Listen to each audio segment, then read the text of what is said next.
계시록 11장 1절. 또 내게 지팡이 같은 갈대를 주며 말하기를, 일어나서 하나님의 성전과 제단과 그 안에서 경배하는 자들을 청량하되 성전 바깥 마당은 청량하지 말고 그냥 두라. 이것은 이방인에게 주어선즉 그들이 거룩한 성을 42달 동안 짓밟으리라.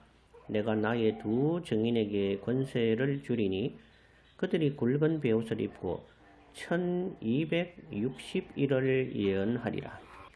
그들은 이 땅에 주 앞에 서 있는 두 감람나무와 두 촛대니 만일 누구든지 그들을 해하고자 하면 그들의 입에서 불이 나와서 그들의 원수를 삼켜버릴 것이요, 누구든지 그들을 해하고자 하면 반드시 그와 같이 죽임을 당하리라. 그들이 권능을 가지고 하늘을 닫아 그 예언을 하는 날 동안 비가 오지 못하게 하고, 또 권능을 가지고 물을 피로 변하게 하고 아무 때든지 원하는 대로 여러 가지 재앙으로 땅을 치리로다. 그들이 그 증언을 마칠 때에 무저갱으로부터 올라오는 짐승이 그들과 더불어 전쟁을 일으켜 그들을 이기고 그들을 죽일 터인즉 그들의 시체가 큰 성 길에 있으리니 그 성은 영적으로 하면 소돔이라고도 하고 애굽이라고도 하니 곧 그들의 주께서 십자가에 못 박히신 곳이라. 백성들과 족속과 방언과 나라 중에서 사람들이 그 시체를 사흘 반 동안을 보며 무덤에 장사하지 못하게 하리로다. 이 두 선지자가 땅에 사는 자들을 괴롭게 한 고로 땅에 사는 자들이 그들의 죽음을 즐거워하고 기뻐하여 서로 예물을 보내리라 하더라. 3일 반 후에 하나님께로부터 생기가 그들 속에 들어가매 그들이 발로 일어서니 구경하는 자들이 크게 두려워하더라.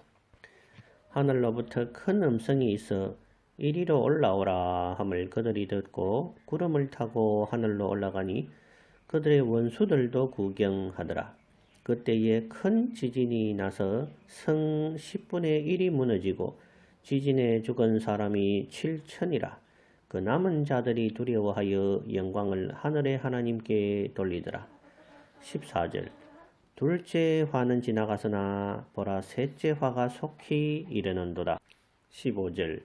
일곱째 천사가 나팔을 불매 하늘에 큰 음성들이 나서 이르되, 세상 나라가 우리 주와 그의 그리스도의 나라가 되어 그가 세세토록 왕노릇 하시리로다 하니, 하나님 앞에서 자기 보좌에 앉아 있던 24장로가 엎드려 얼굴을 땅에 대고 하나님께 경배하여 이르되, 감사하옵나니 옛적에도 계셨고 지금도 계신 주 하나님 곧 전능하신 이여 친히 큰 권능을 잡으시고 왕노릇 하시도다.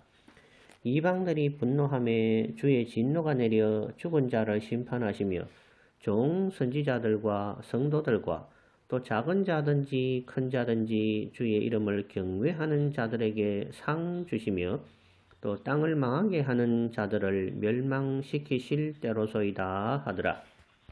19절.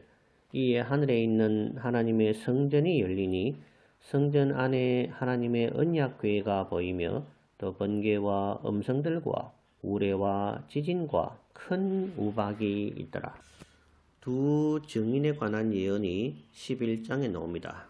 두 증인은 모세와 엘리야를 닮은 듯한 이적을 행하는 선지자들인데, 하나님의 말씀을 전하면서 듣지 않는 사람들에게는 재앙을 내리기도 하는 사람들입니다.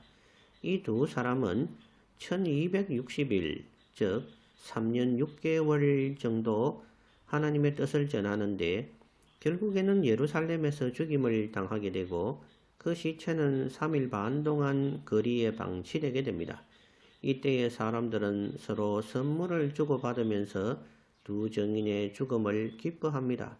하지만 사흘 반이 지나서 생기가 들어와 다시 살아나게 되며 사람들이 보는 가운데에서 하늘로 승천하게 됩니다.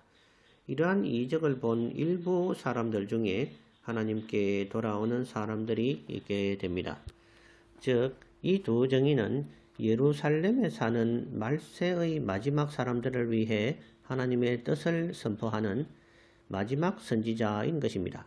다시 말해 두 정의는 예루살렘의 유대인들을 위한 마지막 하나님의 은혜인 것입니다. 그러므로 두 정인이 회개시키는 사람들은 유대인들인 것입니다.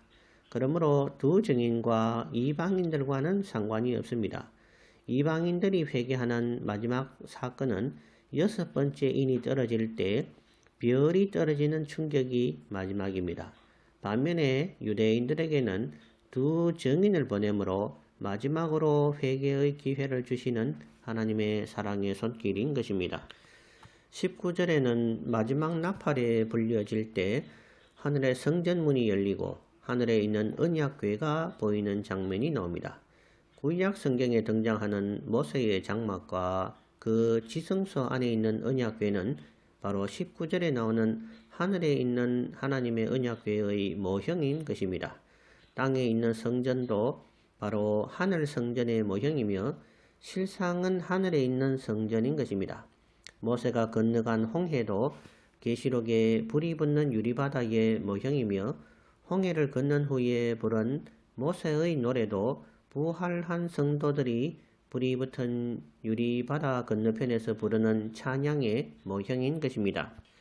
이 땅에서 아름다운 가정과 교회는 바로 하늘에 있는 천국의 모형인 것입니다.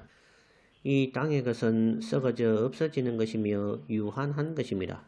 영원한 천국에서 영원히 살 수 있는 신령한 몸으로 부활한 다음 영생을 누린다는 것이 성경의 가르침입니다.